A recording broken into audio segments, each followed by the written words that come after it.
va vous licencier. Vous comprenez? Oui, oui. Qu'est-ce que vous comptez faire? J'irai peut-être vivre à Las Vegas. My heart is crying, crying, slowly to the drops. My pillow never cries, slowly to the drops. Salut à tous et bienvenue pour cette nouvelle vidéo sur la playlist Critique Express qui, encore une fois, je l'explique, n'est pas réellement de la critique, c'est juste un avis sur une série, un film ou autre chose. On est plus sur le concept de dire, voilà, c'est mon avis sur ce film-là, faites-vous votre propre avis, allez voir le film et n'hésitez pas à mettre dans les commentaires ce que vous pensez de ce film. Et aujourd'hui, on va parler d'un petit bijou. Oui, il y a plus joyeux. C'est un film assez triste sur la décadence de deux personnages, Elizabeth Shue et Nicolas Cage, deux descentes aux enfers. Un pour l'alcool et l'autre avait enlevé cette étiquette de prostituée. C'est un film que j'adore, moi. Il est très très beau. Que ce soit au niveau de la réalisation, de la photographie, de l'interprétation des acteurs et surtout de la musique. Attention, 3 nominations au BAFTA, aux Golden Globes et aux Oscars, et un Oscar du meilleur acteur, bien sûr, Nicolas Cage. Alors le pitch, il est assez facile. On suit Ben Sanderson qui travaille dans une maison de production. Sa femme est partie avec son gosse et il noie son malheur dans l'alcool. Mais il est vraiment alcoolique. Ce n'est pas 2 ou 3 verres par soirée, ça va à plus de 3-4 bouteilles par jour, même si même plus.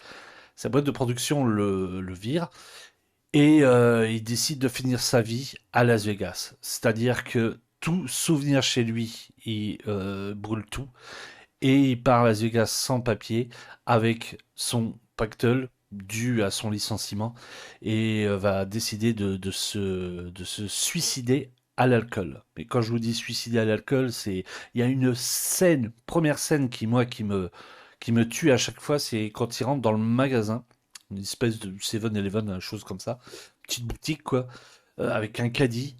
Et là, c'est pas on choisit le meilleur alcool. Non, on met tout dedans. On regarde juste un peu et on pose. Juste pour se détruire. Mais vraiment se détruire. Et quand il va arriver à Las Vegas, quelques jours après, il va rencontrer, par pur hasard, une prostituée au nom de Sarah, interprétée par Elizabeth Shue. Il va avoir quelque chose entre eux, une alchimie. D'un côté, lui va commencer à avoir vraiment de l'affection pour elle. Elle cherche de l'amour. Et elle va essayer que lui arrête de boire, ne se suicide pas. Et tout au long de ce parcours à Vegas, il va avoir une alchimie entre ces deux personnes, ce qui en fait un film mais vraiment très très beau. On va commencer par l'interprétation des acteurs. Nicolas Cage, incroyable dedans, incroyable dans sa gestuelle, les dialogues. Apparemment, ce que j'ai cru comprendre, un peu comme Elizabeth Shue, il a été dans une ancienne association, voire des alcooliques et alcooliques anonymes, pour un peu plus s'imprégner des gens qui avaient ce souci-là avec l'alcool. Même lui, par moment donné, il s'était même imprégné d'alcool lors de ses soirées pour vraiment rentrer dans le personnage. Et ça se ressent vraiment. Mais vraiment. Sa gestuelle, la façon qu'il a... Sa façon à faire ressentir aux spectateurs son état de manque par les tremblements et autres sont assez fous.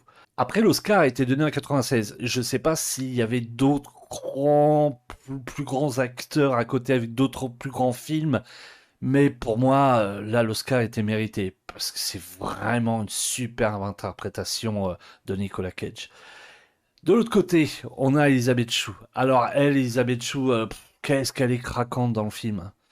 Elle a une plastique magnifique. Au début, on la ressent comme ça. On voit que sa plastique. On voit on ne voit qu'une prostituée, excusez-moi. C'est ça, c'est le mot. On ne voit en elle qu'une prostituée. Cette première scène où elle rentre dans un appartement avec 3 gars et une fille, où elle s'occupe de la fille, puis les gars ils matent. Alors on se dit, ouais, voilà, c'est la prostituée, la bombe sexuelle, allez hop. Et plus le film avance, plus on ressent une, une femme qui a besoin d'affection, qui a besoin qu'on s'occupe d'elle, qu'on dise tout simplement qu'on l'aime. Et qu'est-ce qu'elle est incroyable dedans. Moi, c'est mon coup de cœur. Franchement, c'est mon coup de cœur. Déjà, je la trouve super belle, mais là, dans le film, c'est vraiment mon coup de cœur. Il y a un autre personnage aussi, c'est Julien Sand. Alors, Julien Sand, malheureusement, il va perdre la vie lors d'une randonnée. Je sais plus, je pense que ça fait un petit moment. Son interprétation comment dire, du proxénète, de celui qui tient à la l'aise Elisabeth Chou, est superbe. Moi, et lui, il a la tête à ça. Il a vraiment, vraiment la tête à ça. Quand on le voit physiquement, tout ça, on se dit, ouais, lui, il est pas net. Et son rôle est vraiment bien dans le film. Alors, la réalisation, c'est réalisé par Mike Figgis. Alors, Mike Figgis, ce que j'ai compris, c'est qu'il tenait, enfin, il faisait partie d'un groupe de jazz. De toute façon, ça se ressent dans le film, on y reviendra juste après. Et c'était sa deuxième ou troisième réalisation. On ressent bien, au niveau du cadrage ou autre, qu'on est dans un film dans les années 90. Moi, ça m'a pas bloqué. Je trouvais qu'il y avait quelque chose qui ressortait de cette photographie, de cette façon de réaliser plutôt chouette. Et tout ça mélangé avec cette musique. La musique dedans est tout juste incroyable. Le côté jazzy de McFiggis, parce que oui, c'est quasiment lui qui a fait toute cette BO. Dedans, on peut retrouver des voix de Nicolas Cage, mais aussi on peut retrouver, il me semble, 2 ou 3 titres de Sting. Des titres magnifiques. J'ai le titre en tête où, dans cette fameuse scène, Nicolas Cage saute dans la piscine et boit une bière. Et Elisabeth Chou saute dans la piscine pour voilà, le sauver. Et en fait, ils s'embrassent entre eux. Et il y a cette musique de Sting derrière. C'est juste incroyable. Non, la musique est top. Et cette réalisation me met sur le cul à chaque fois parce que j'ai l'impression de voir un documentaire. C'est tellement bien réalisé, tellement bien interprété par Nicolas Cage et Elisabeth Chou qu'on a l'impression que voilà, on a face à un documentaire. C'est vraiment un superbe film. Moi, j'adore. Il me met dans un état à chaque fois on va dire, c'est bizarre, de tristesse, mais aussi un petit peu de nostalgie, d'un amour raté entre deux personnes qui sont croisées à un moment donné dans une vie, comme 2 étoiles.